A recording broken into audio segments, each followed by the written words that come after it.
Glenn and I started a new class. So I'm in a class and I'm teaching a class.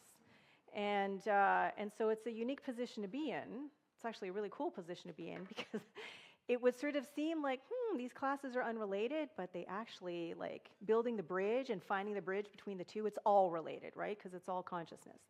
So the class that we're in on Monday nights through the Global Truth Center Los Angeles with our super amazing, fantastic teacher and really, really, really, really, like, just wise and smart individual, Reverend Dr. Laurie Savage. She is teaching a class called Quantum Habits. And the book that she is using is this book here, Atomic Habits by James Clear. Anybody here familiar with this book? A couple of heads nodding, but not very many. Okay. I have listened to the first 3 chapters 3 times in the last week because there are so many nuggets and ahas in there. And the reason that this class came out, that she's doing this class, is because the Tuesday night group that I've mentioned before, the Noticing Ninjas, that Glenn and I have been a part of since Laurie's last class from last year in February, we have been developing habits. We have been becoming very conscious of the things that we are doing and seeing what's working, what's not working.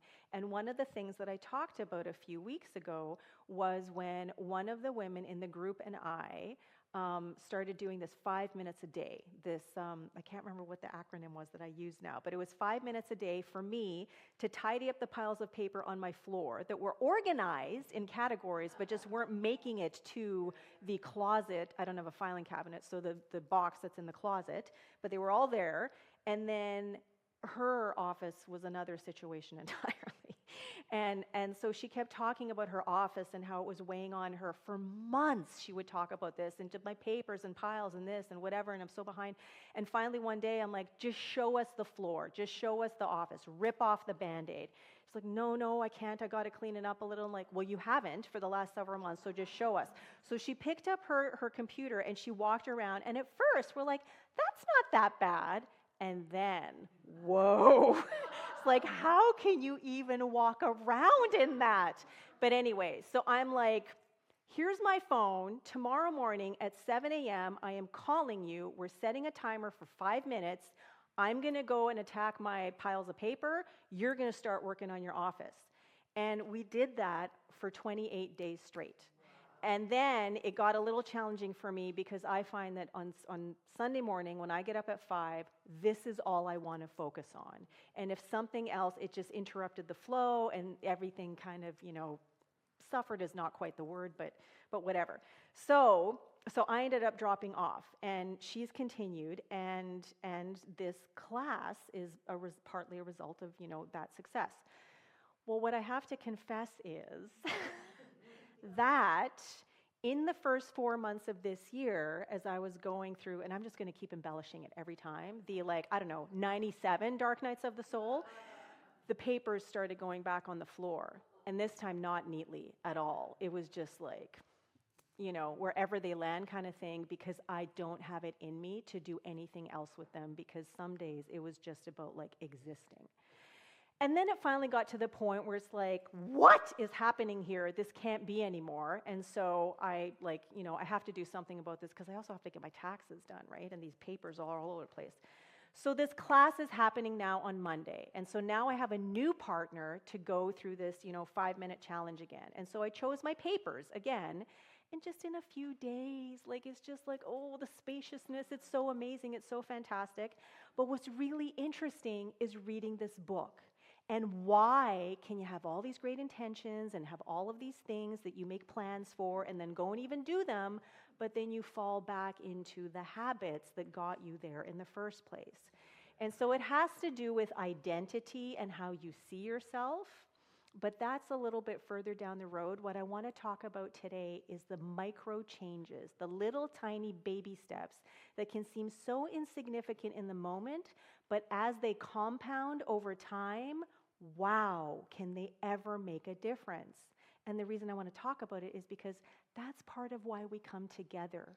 That is part of why we take classes. That is part of why we meditate, we pray, we have whatever spiritual practice we do every single day, because it is practice, practice, practice. Not so that you get super good at it. I mean, you will get better at certain things, but it is because you need that consistency to continue becoming who you can become rather than who you have been up until this moment. So at the very beginning of the book, in chapter 1, I think, James Clear is talking about the competitive British cycling team and says that since 1908, they had won only 1 gold medal, and otherwise their track record was abysmal.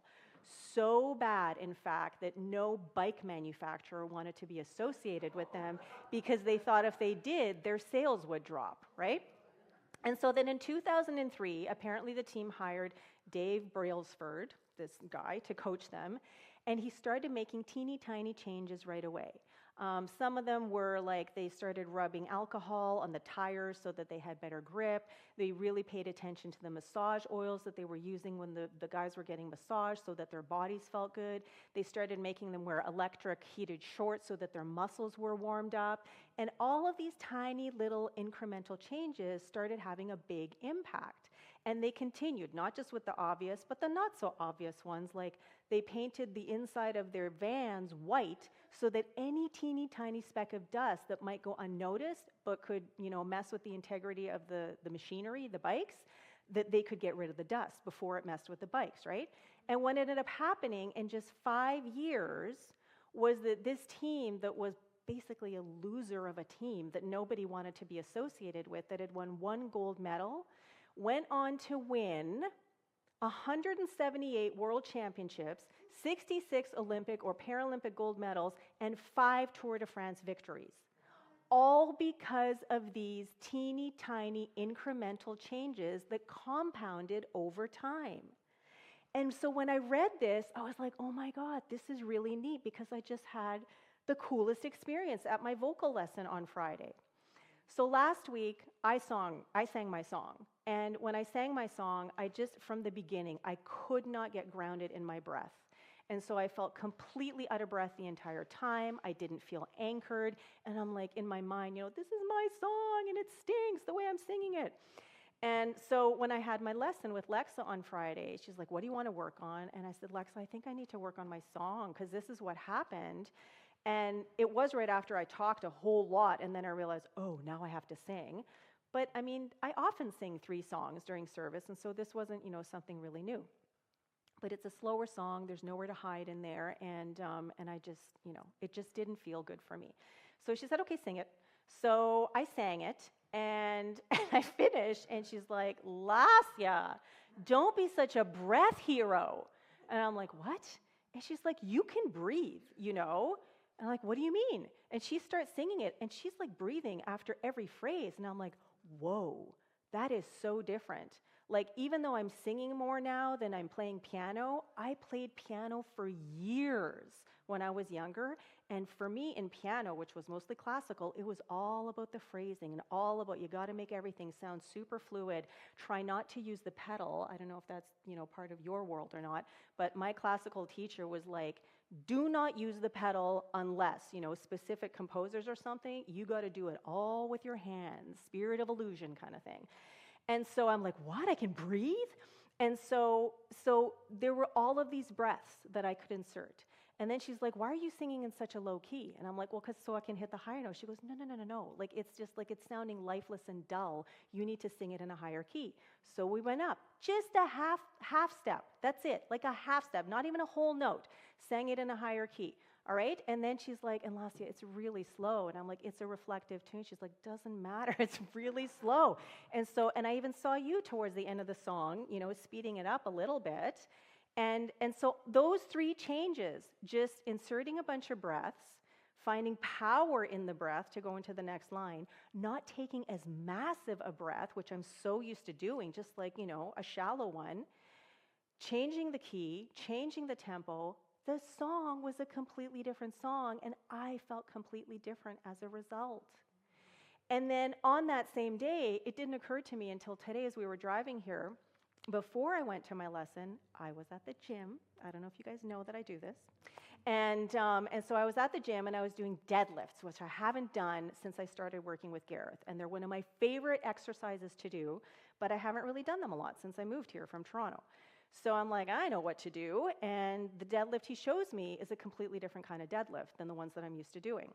So I'm practicing with the bar, and he's like, not straight knees, bent knees. So I changed my knees. Okay, that fixes my hip hinge. And then he's like, not all the way from the floor, only from your shins. Okay, just from the shins. And then he's like, and it's not a tuck, it's a corkscrew. And then the last thing was, and then do this with your hands, which I totally forgot about, because it's a hack when you're lifting heavier things, because it sets your shoulders, and then you're not reaching, like everything is set, right? By the fourth set that I did, like it was just, night and day. And I just said, all these teeny tiny changes can have big impact. And again, it's just like what we're doing here and how we're living our life. Everything that we do, every breath we take, every thought we think, every choice we make, every feeling we have, every story we tell or retell, everything compounds over time. And if we make more conscious choices about what we think, what we feel, what we believe, what we experience, how we experience, the choices that we're making, the action steps that we're taking, all of that builds and builds and builds and builds. And if you do it consciously, then chances are you're going to experience a life that is more in keeping with what it is you want to experience, rather than, oh my God, how did I get here? Right? So my talk title today is In the Grace of This Space, because it was in that pause, in that space, where all of a sudden the world opened up to a different experience. And so we need to take time. We need to take time to pause. We need to take time to breathe. And we need to take time to listen to what's happening and coming up in that pause. Which takes me to the forgiveness class yesterday. As I mentioned, several people, 15 people in the class, not everyone was there, but people will come and go. And how many people started off when they introduced each other by saying, I came there, or I wasn't going to take this class because I didn't think I had anything to forgive. And then, Lesia sat on me, which is, but most people in the class, I didn't think, but like, oh my gosh, yes, I totally do. And a lot of people there, it came down to, and I need to forgive myself. I need to forgive myself so that I can do this. And really, it comes down to living more authentically, living compassionately, and just living as the love that each and every one of us is, with no strings or conditions attached. So people were coming in with humility, apprehension, some with compassion, some with commitment, some with curiosity, almost everyone with baggage, and almost everyone looking for acceptance and understanding and peace. Peace of mind, body, heart, and soul. And so in the forgiveness book, the Book of Forgiving by Bishop Desmond Tutu and Reverend Mpo Tutu, they write, forgiveness takes practice, honesty, open-mindedness, and a willingness, even if it is a weary willingness, to try. This healing journey is a practice is a verb, something in which we must participate. Okay? The third big principle of New Thought, we create our reality, no one else. We create our reality according to how we use our mind, consciously or unconsciously. We create our reality according to how we open our heart. And so it's about personal responsibility. Nobody can live your life for you. Nobody can engage in your practice for you. It's up to each and every one of us to practice, practice, practice. And sometimes that practice is about these tiny incremental baby steps. Back to Atomic Habits. Too often we convince ourselves that massive success requires massive action. Meanwhile, improving by 1% isn't particularly notable, sometimes even noticeable, but it can be far more meaningful. With my song, breath, key, tempo. With the deadlifts, knees, corkscrew, hands. Like, what a difference just those teeny tiny things made. So forgiveness, in the Forgiving book, every single chapter is structured in a certain way. And there's a part there that says, now let us pause to listen to what the heart hears. And so in one of those sections at the beginning of the book, it says, I am stronger, I am more beautiful, and I am infinitely more precious than you thought me. I will forgive you. My forgiveness is not a gift that I am giving to you. When I forgive, my forgiveness will be a gift that gives itself to me. So as was offered, it's all about forgiving ourselves. Sometimes we need to forgive others to be able to get to that, and that's what we're doing in our class along the fourfold path with the tutus. But ultimately, it is about forgiving ourselves, because once we forgive ourselves, then at some point, at least I hear, there's nothing left to forgive. So over time, consistent tiny changes make big impact. When we pause, breathe, and listen, we can find power and grace so that instead of repeating what has already been, we can open up to who we can become. So in the end, 1% changes, those tiny little baby steps, whether it's singing a song or doing a deadlift or walking the fourfold path of forgiveness, like being willing, open, and curious, all of that leads to big changes. Acceptance, compassion, forgiveness for ourselves, each other, and our world. Thank you, and so it is.